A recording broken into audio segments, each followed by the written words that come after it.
Ji, Assalamu alaikum. Zubair Hussain is here. In this video, we will learn about the cardinal approach. Dear students, cardinal approach is represented by two laws. Law of diminishing margin utility and law of equimargin utility. Law of diminishing margin utility is single good model, whereas law of equimargin utility is multi good model. ठीक है?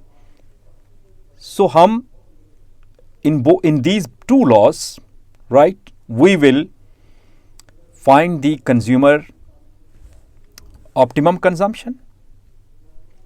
Side by side, we will also drive the demand curve from these two laws, right? So first of all, I am going to discuss the law of diminishing margin utility. So इसमें आपने बेटा सबसे पहले आपने write down करना है definition of utility. Definition of utility क्या है? Utility is basically name of satisfaction. ठीक है? By consuming a good. इसके बाद आप margin utility को define करें. Margin utility is additional level of utility. Additional utility by consuming additional good. ठीक है? इसके बाद आफ्टर दैट बेटे आपको जो law of diminishing margin utility है इसकी स्टेटमेंट आपको राइट डाउन करनी है. स्टेटमेंट क्या है? Along with successive and continuous use of a commodity the total utility increases but margin utility decreases. अब इसके बाद जब आपने नेक्स्ट मूव करना है बेटा तो नेक्स्ट आपने ऑप्टिमम लेवल ऑफ कंजम्पशन पे जाना है. कंज्यूमर के ऑप्टिमम लेवल ऑफ कंजम्पशन पे आपने जाना है. तो कंज्यूमर का ऑप्टिमम लेवल ऑफ कंजम्पशन क्या है? When price is equal to margin utility. इसका मतलब क्या है कि जो एडिशनल यूनिट कंज्यूमर जो कंज्यूम कर रहा है, ठीक है, उससे जो यूटिलिटी उसको मिल रही है और जो उसकी प्राइस वो जो पे कर रहा है वो दोनों सेम है. ठीक है? This would be the optimum level of consumption for the consumer according to this law. Right? Okay, next move करते हैं.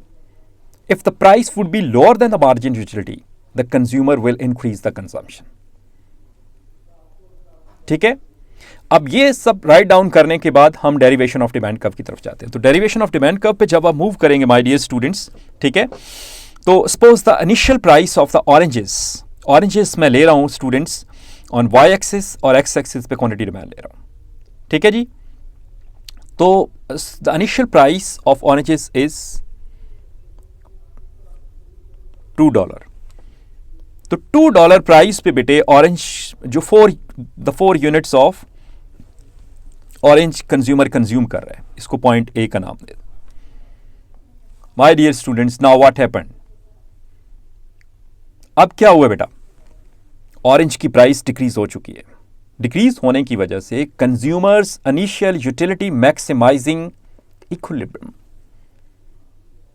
इज डिसरप्ट हो गया. वो प्राइस डिक्रीज होने की वजह से जो उसका initial utility maximising equilibrium disrupt हो गया. उसको रिस्टोर कैसे करना है कंज्यूमर ने? अब उसको रिस्टोर करने के लिए कंज्यूमर क्या करेगा? कंज्यूमर जो है वो बेटा लेस प्राइस पे वो मोर यूनिट्स कंज्यूम करेगा ऑरेंजेस के. तो ये at price 1 the consumer is consuming 6 units. ठीक है?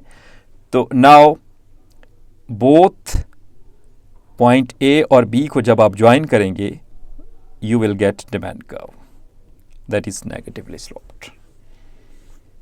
ओके, अब बेटे हम क्या करेंगे?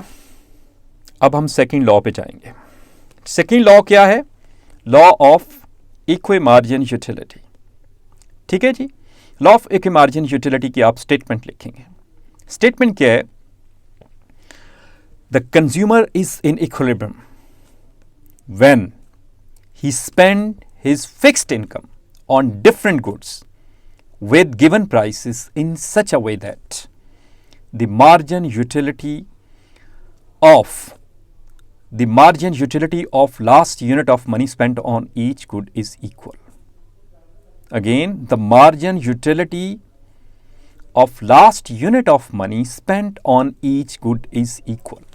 ये लिखने के बाद बेटे आपने मैथमेटिकली जो है वो इनका प्रोपोर्शनलिटी रूल राइट डाउन करना है। Margin utility of x, suppose that यहाँ पे दो गुड्स जो हैं वो एक्स और वाई हैं जो कि कंज्यूमर बाय कर रहे हैं, ठीक है, with given prices, right. So margin utility of X divided by price of X is equal to होगा margin utility of Y is equal to over price of Y, ठीक है। जो लास्ट यूनिट स्पेंड करेगा consumer of money, तो उसमें आपका फिर जो है वो the margin utility of X divided by price of X is equal to होगा margin utility of Y divided by price of Y के इनसे जो पर डॉलर मार्जिन यूटिलिटी होगी दोनों की वो सेम होगी बेटा, ठीक है।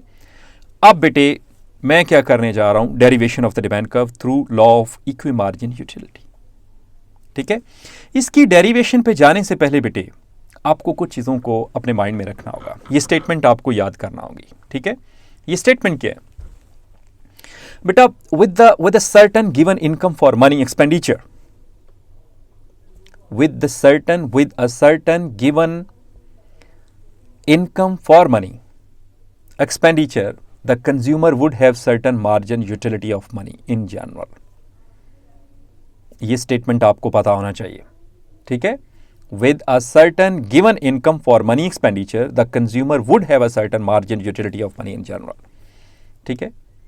अब आप जा रहे हैं जी कंज्यूमर के इक्विलिब्रियम पोजीशन पे। वैसे तो एक स्टेटमेंट के पॉइंट ऑफ व्यू से भी आपने बता दिया, लेकिन अब आप डेरिवेशन ऑफ डिमांड कर्व पे जा रहे हैं तो इसको राइट डाउन करें। In order to attain the equilibrium position, ठीक है, according to the above proportionality rule, consumer क्या करेगा, consumer will equalise his margin utility of money with the ratio of margin utility and price of each commodity he buys. वो उनको equate करेगा। इसके meaning मैं अभी आपको समझा देता हूं ये सारी स्टेटमेंट की, ठीक है, ओके। इसका मतलब क्या हुआ कि वो इक्वेट कैसे करेगा, ये मैं समझाता हूं आपको डायग्राम पे जब मैं लेके जाता हूं आपको, ठीक है। तो डायग्राम में जाने से पहले एक और चीज को आपको याद करना होगा, अब जहन में रखना होगा।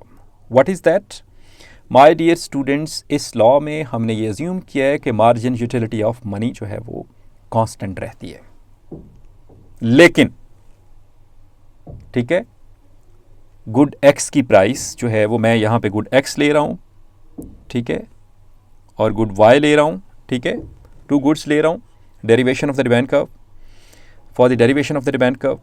तो जनाब गुड एक्स की प्राइस कम हो रही है, गुड एक्स की प्राइस कम होने की वजह से, ठीक है, मार्जिन यूटिलिटी ऑफ मनी ये हमने अज्यूम किया हुआ है कि वो कांस्टेंट रहेगी, लेकिन वो कांस्टेंट नहीं रहती। वजह क्या है इसकी डिटेल में मैं नहीं जाऊंगा, ये मैं अपने लेक्चर में जो इस पे मैं डिटेल लेक्चर दूंगा उस पर मैं ये बताऊंगा कि वो कांस्टेंट क्यों नहीं रह रही, ठीक है, लेकिन आपने तो अज्यूम किया हुआ है।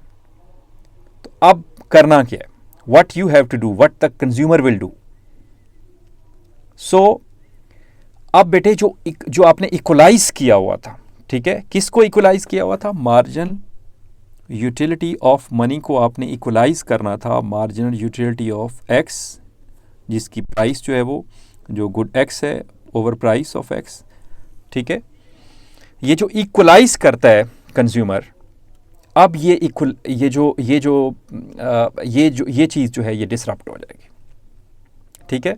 आपने इसको रिस्टोर करना है क्योंकि प्राइस ऑफ एक्स क्या हो चुकी है, डिक्रीज हो चुकी है। इसको रिस्टोर करना है आपने। रिस्टोर कैसे करना है, ठीक है, इस इक्वालिटी को अगेन कैसे अचीव करना है, आपने मार्जिन यूटिलिटी ऑफ एक्स को डिक्रीज करेंगे। Margin utility of x decrease कैसे होगी, जब एक्स की क्वांटिटी आप ज्यादा बाय करेंगे, ठीक है। So first of all when the price is $2, ठीक है, ऑफ गुड एक्स, तो बेटे मार्जिनल ये कर्व है बेटे, marginal utility of X divided by price of X पर dollar margin utility of X. ये मार्जिन यूटिलिटी ऑफ मनी को यहां पे इंटरसेक्ट कर रहा है, यहां पे इक्वेट हो रहा है दोनों, ठीक है, इक्वेट हो रहा है। तो इसके अकॉर्डिंगली यहां पे optimum level of consumption of consumer होगा, और consumer is consuming Y1 units, ठीक है, Y1 यूनिट्स कंज्यूमर जो है वो कंज्यूम कर रहा है। Q1 यूनिट्स का नाम दे बेटा, सॉरी Q1, ठीक है, गिव मी मिनट।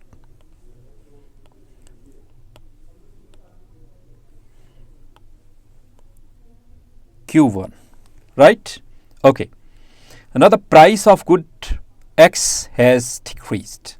डिक्रीज होने की वजह से, ठीक है, आपने उसके इक्विलिब्रियम को जो है वो दोबारा रिस्टोर करना है, ठीक है, इक्वलाइज करना है। इक्वलाइज कैसे होगा कि आपने मार्जिन यूटिलिटी ऑफ एक्स जो है उसको रिड्यूस करना है। रिड्यूस कैसे करना है कि आपने एक्स के यूनिट्स की कंजम्पशन को आपने इंक्रीज करना है। इसी वजह से बेटे ये जो कर्व है, this curve will shift rightward, ठीक है, ये राइटवर्ड शिफ्ट हो जाएगा at point B. Margin utility of X divided by price of X, 2 का नाम दे दें इसको, क्योंकि नाउ द प्राइस, इसको 1 का नाम दे दें, इसको 2 का नाम दे दें, price of X has decreased, ठीक है। पर dollar margin utility of X has increased as compare to the Y commodity, ठीक है।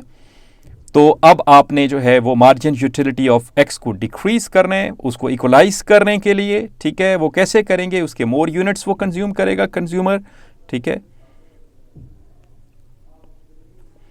Q2। अब बेटा एक चीज़ मैं भूल गया था यहाँ पे, ये सेकंड प्राइस थी, ये पॉइंट आएगा ए, और ये फर्स्ट प्राइस पे ये पॉइंट बी, डिमांड का, ठीक है। बस जो लाइंस मैंने आपको बोली हैं कि उनको आपने याद रखना है, जो आपने जब डिमांड कर्व ड्रॉ करना है, जब मैं ये जो मेरी स्टेटमेंट है इसको आप राइट डाउन भी कर लीजिएगा, ठीक है, और डिमांड कर्व आप डिमांड कर्व को ड्राइव कर लीजिएगा। होप सो आपको ये इसमें अंडरस्टैंडिंग डेवलप होगी, ठीक है। Thank you very much.